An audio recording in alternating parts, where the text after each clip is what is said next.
Jésus-Christ, dans Jéhovah. Papa, nous sommes dans ce là, nous bénissons, nous exaltons, nous glorifions, Seigneur Dieu. Et dans minute ça, papa, côté, Seigneur, du matin, nous chacun la Seigneur, dans un lieu différent. Mais dans ce que ça, on fait nous ensemble, dans notre qui a parcours, Seigneur. Côté par exemple, de continuer avec le moment, encore réveil, Seigneur Dieu, pour les saluer, nous glorifier, nous Seigneur Dieu. Dans minute ça, papa, nous demandons, Seigneur Dieu, ça dirige déjà disposé, Seigneur. Et puis, capable d'entrer devant le trône, Seigneur. Nous demandons, Seigneur Dieu, des amis, nous de la chair, amis, nous avec notre esprit, Seigneur. Connectez-nous directement dans la parole, Seigneur, et ensemble à Kishida. Papa, nous avons Seigneur Dieu, nous revenons à Dieu, Seigneur Dieu, à Christ, Seigneur. Et nous venons de nos paroles, Seigneur, nous venons de gloire. Et comme nous avons la paix, Seigneur, nous restaurons, Seigneur Dieu. Mon accueil, Seigneur Dieu, nous avons joué pour nous, Seigneur. Mais nous jouer, Seigneur Dieu, lorsque nous jouons les gloires, à la fin, Seigneur Dieu, nous sentir, nous d'accord dans notre jour, nous d'accueil, dans notre travail, nous avons décidé, Seigneur Dieu, nous sommes d'accord, nous sommes Seigneur Dieu, travail qui va recevoir, le chacun qui a, Seigneur Dieu, assoyant les gloires, c'est nous sentir les gloires, adoration, ça vous parle, Seigneur Dieu, pendant cette heure, nous commençons des bons, Seigneur, nous sentir dans le Dieu, recevoir, Seigneur Dieu, pour changement dans le cœur, pour joie dans le cœur, Seigneur Dieu, nécessairement dirigeant, pour dire à la terre, Seigneur Dieu, en même temps de nous prêcher, nous sommes les gloires, pour recevoir, Seigneur Dieu, mais assoyant, Seigneur Dieu, pour nous sentir les gloires, pour recevoir, Seigneur Dieu, c'est pour cela que nous Seigneur Dieu, des amis de la chair, amis, nous avons commencé des souhaits, connectez-nous vers même pour ça, Seigneur Dieu, à la fin, nous allons nous Seigneur Dieu, nous témoignons pour ça, nous prions le nom de Jésus-Christ de Nazareth. Amen. Nous disons merci Seigneur. Merci Seigneur. Merci pour grâce Seigneur. Merci pour pouvoir au Seigneur. Merci pour pouvoir au Seigneur. Merci pour grâce Seigneur. Merci pour faveur au Seigneur. Merci pour ton bagaille. Ça n'est l'église là, maman Jésus qui est tout pouvoir. Nous sommes bien aidés à la volonté. Nous allons voir la volonté ensemble, nous allons prier chant d'espérance, non? Dans ça, créole, chant d'espérance pour la gloire de Dieu. Sans créole, chant d'espérance pour la gloire ensemble.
sort pour la gloire de Dieu.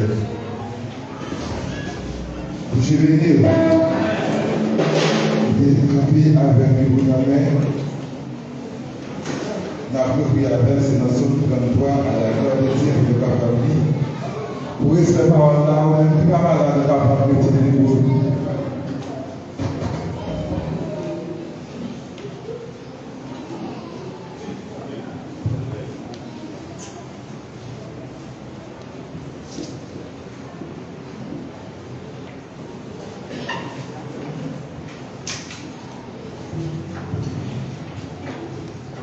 Je vais dire. Amen. Psaume 33. Il y a aussi j'espère qui dit louange pour Dieu. Nous tous qu'à vivre Jean-François fait que nous voulons pour ça c'est à faire. Nous tous qu'à marcher droit devant. Libre pour nous faire louange. Jouer instrument musique pour dire Seigneur merci. Jouer guitare discorde là. Faire pour lui. Chanter un chant d'honneur pour lui. Oui, je vais mettre musique, chanter bien fort. Parce que parole c'est vérité. Il fait tout bagage, j'en fais tout là. C'est à eux-mêmes ça qui doit. Les eux-mêmes ça qui se rend particulier. Tout partout sur la terre, ouais, j'ai un bon cœur.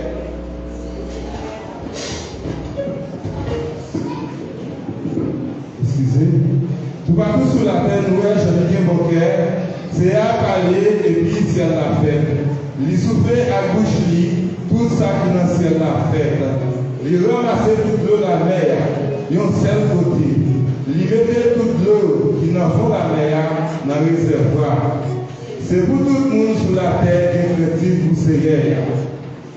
C'est pour tout le monde sur la terre qui a devant lui. Parce que il parlait, il arrivé. Liba et l'autre, tout le bagage fait. C'est à détourner plan travail de l'île. Il empêche le peuple de réaliser ça de gain, il de faire. Mais le travail c'est là pour tout le temps. Ça vient de faire, a toujours fait. Alors bon savon, les pays essayent à manger. Amen. Alors bon savon, les pays essayent à manger. Alors bon savon, peuple qui choisit pour élever. C'est arrêté dans ce ciel là, regarder en bas, lui voit tout le monde côté. Excusez-moi. Quand c'est la pierre à péché, donc il fait ça nous excuser. Ok, verset 14 dit, côté lié la carrière, regarder en bas, lui voit tout le monde à faire sous la terre. C'est lui-même qui permet de gagner l'idée dans la tête. La payer tout ça est fait. Ce n'est pas un gros la mer qui a fait un monde noir. Il y a une bataille là. Qui a fait un roi, il y a une bataille là. Ce n'est pas un gros pouvoir qui a fait un soldat placer le milieu. Parlez de notre tête pour un choix qui a fait une bataille là. Bon pour le bon, il ne va pas sauver personne. C'est avec tout le monde qui est petit pour lui. La paix sur le monde qui mettait l'espoir dans lui parce qu'il connaît les remèdes. La brache en bas la mort. La kembe vivant. Les gens vous tombez sur le pays, nous mettons tout l'espoir nous dans ce pays. C'est lui-même qui tout c'est pour nous. C'est lui-même qui nous protection nous. C'est lui qui fait que nous contents. Nous mettons confiance nous dans lui qui ont bon Dieu à part. Quand vous Seigneur, toujours faire une faveur. Même gens, nous-mêmes, nous mettons tout espoir dans le monde de la parole du Seigneur. Nous disons merci Seigneur.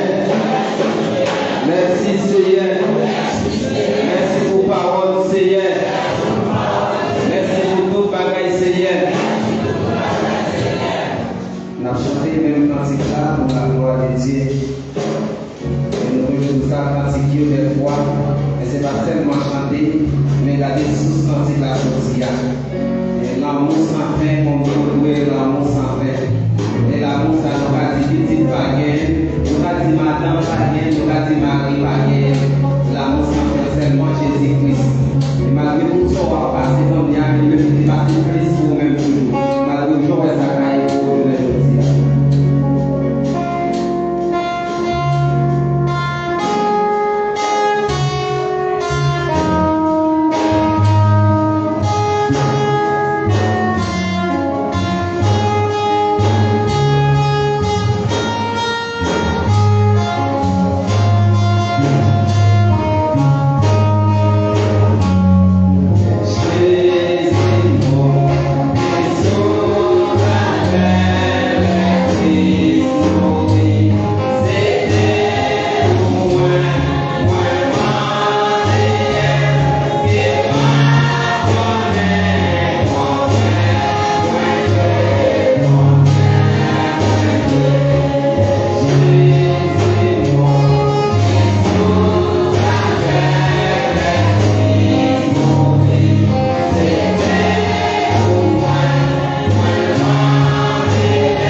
Vous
Il a beau péché par laver.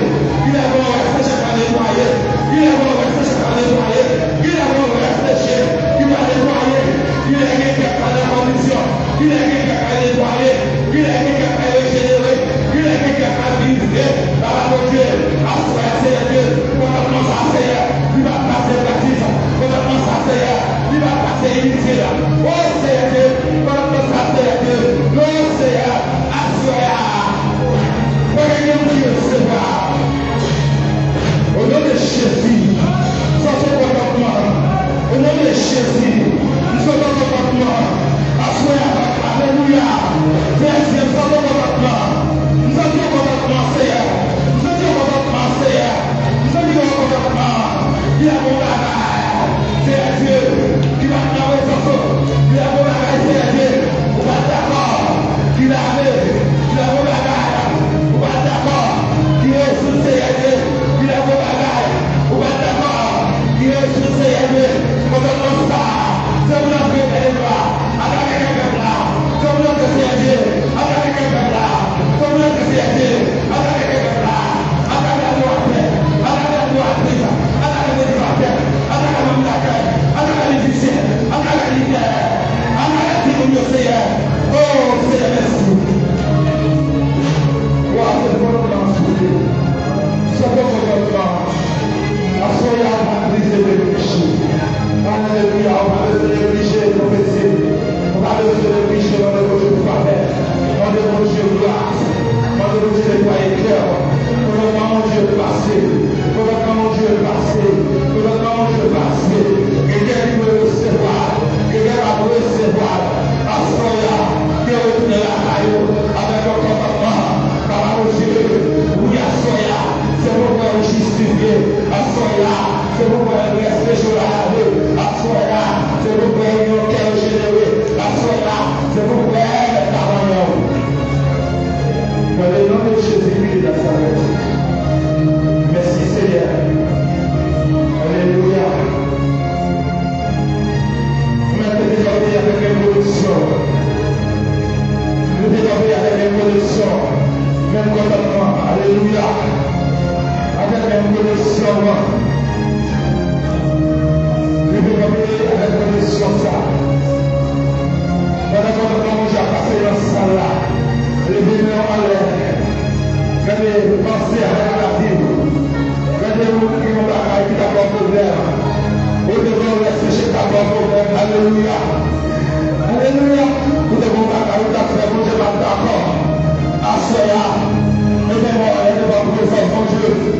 Avec le commandement. Assoya. Vous mettez à manger la vie pour eux. Assoya. Vous mettez à manger la vie pour eux. Assoya. Vous mettez à manger la vie.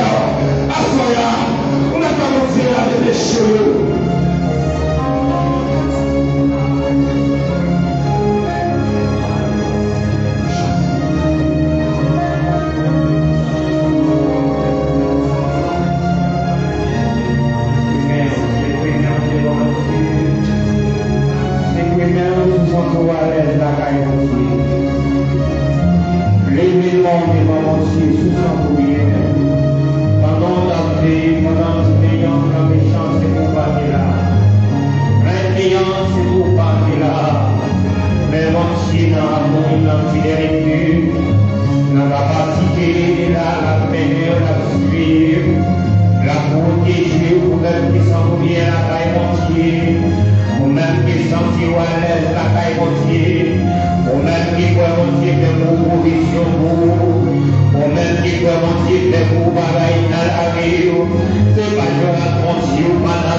Levez-moi de l'ordre. Fais-moi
les épreuves qui ont découvert, nous besoin de souffrir et activer pendant les autres qui entourent nous, après-midi, qui ont même la on a loué maintenant.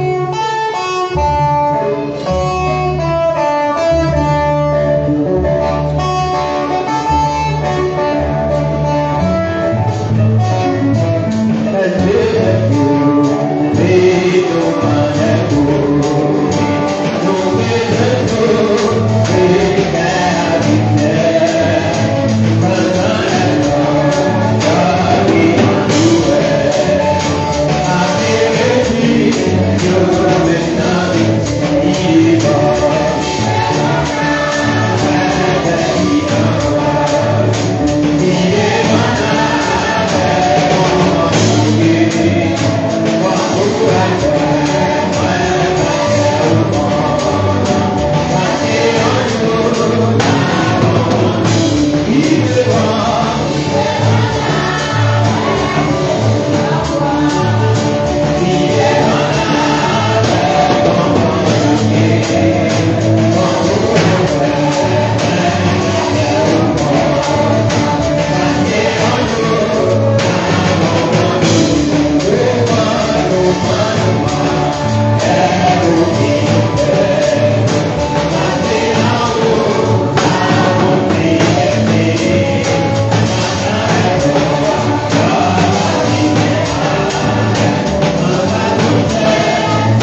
Est-ce que vous mais on peut s'y voir, je vais les choix.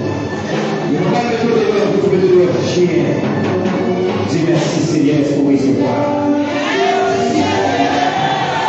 Dis merci Seigneur, est-ce que vous recevoir? Dis merci Seigneur, est-ce que vous recevoir? Dis merci Seigneur, est-ce que vous recevoir?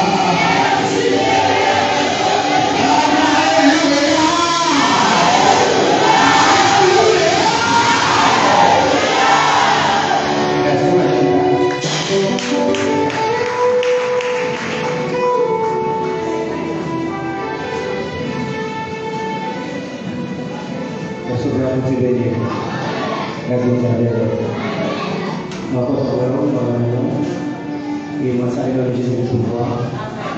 On a dit votre merci pour avoir une grâce chaque monde.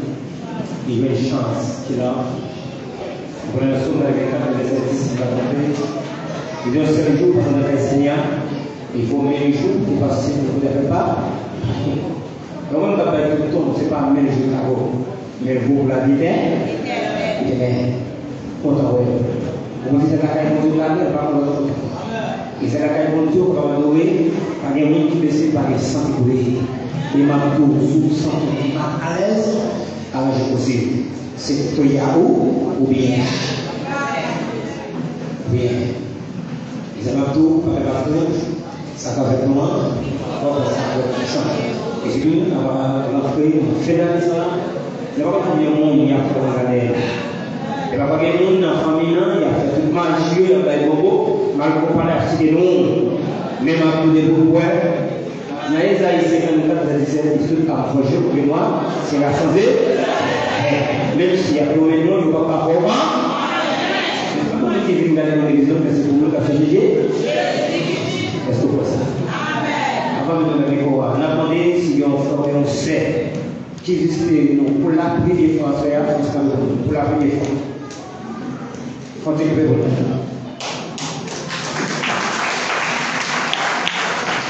Pichou, pichou. Applaudis. On va commencer à faire là, il faut sortir.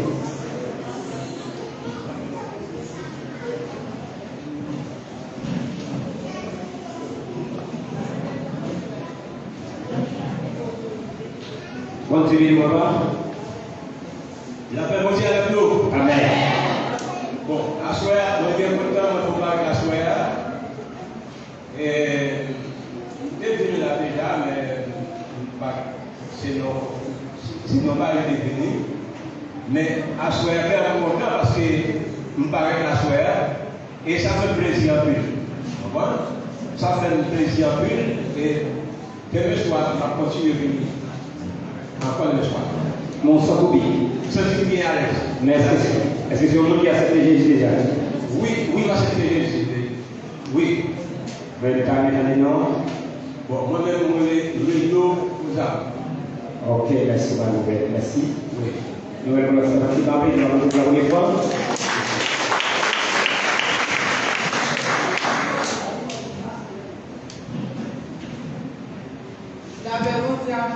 Amen. Moi, salue nous au nom de Christ là, parce que depuis, c'est l'église bon Dieu, nous sommes là, nous sommes contents.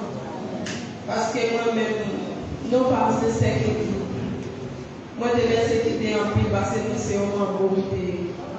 Jésus-Christ est révélé dans la vie de journée, même bouleversé en pile, persécuté en pile, nous aider, nous prier, nous tout m'envoyer, nous prier la journée.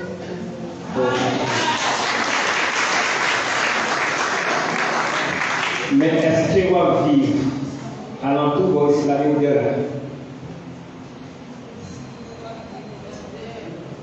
est-ce que c'est la même? Merci. Ok, merci. C'est votre venir, c'est toujours même ici. C'est toujours même petite taille. Ok. On te bénit. Amen. Non, moi, les vertus de rival. Ok.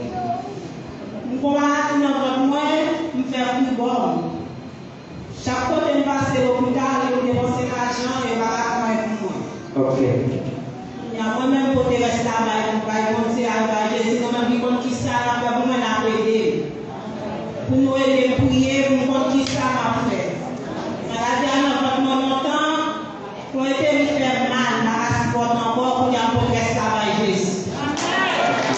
Est-ce que vous êtes Jessica guéri? Est-ce que vous êtes Jessica guéri? Est-ce que vous êtes Jessica guéri? Oui, mon Dieu m'a béni. Et bien, pendant que monsieur était souvent chaud, les jeunes paralysés à terre et qui t'a demandé. Lecteur monsieur qui dit, pensez sur le travail. Les études pas de gagner pour il dit depuis aujourd'hui, prendre la tour de débat. Souvent, Jésus a béni au nom de Jésus de leur guérison.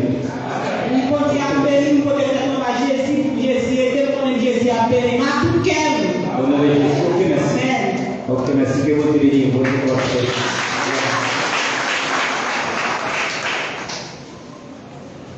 La bénédiction avec nous. Amen. Non, c'est ça, ça va apprécier.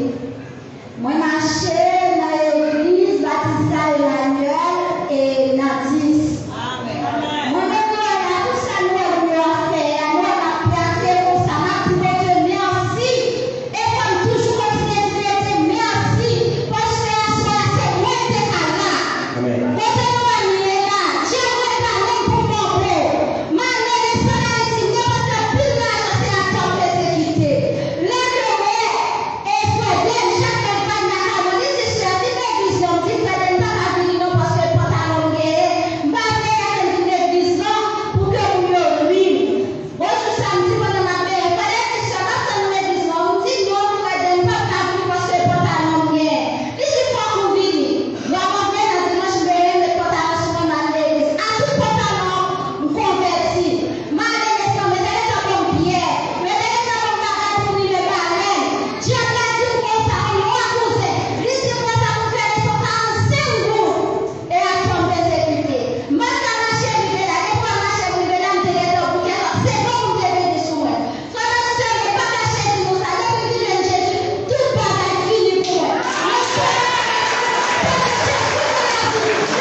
Merci, merci. Nous, c'est frère. Soit Pascal et Pascal Cadet, moi, c'est frère Cadet. On va commencer Pascal à la fois. Et nous, c'est nous de ici. Et toujours, on peut parler parce que nous, à chaque fois, on le voit comme ça. Non, si on ne peut pas parler, c'est toujours même nous, même Kaïda. Allez, nous pouvons chanter, là, on est venu à Kaïda.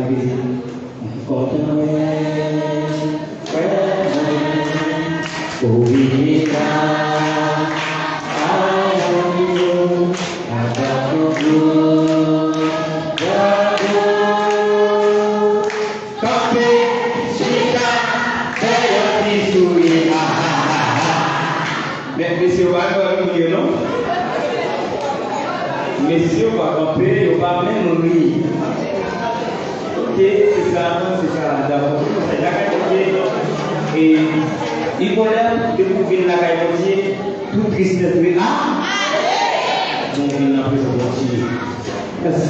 Si nous partons les ça, on nous. Et là, il va y aller. Et nous, on a pris la caille, il y a pas de nous, mais il faut un,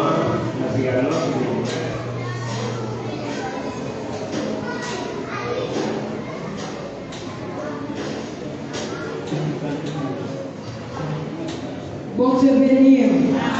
Bon Dieu couvrir. La paix pour Dieu avec nous. Et moi, saluer la puissance spirituelle de la vie chaque monde qui l'a soya. Et spécialement, moi, saluer ça dans tout ça qui est avec nous. Et nous bénissons notre Dieu pour ça. Et pour nous capables, et nous connaissons comment nous avons des activités à prolonger. Et pour donner soin à mon activité, c'est pour Jérémie. Là, c'est Guinserie. Là, c'est Oscarine. Et c'est Albert Pierre. Mais ça, nous, c'est pour ces derniers lancements. Et c'est tout ça, nous venons pour venir à grâce qui vont venir.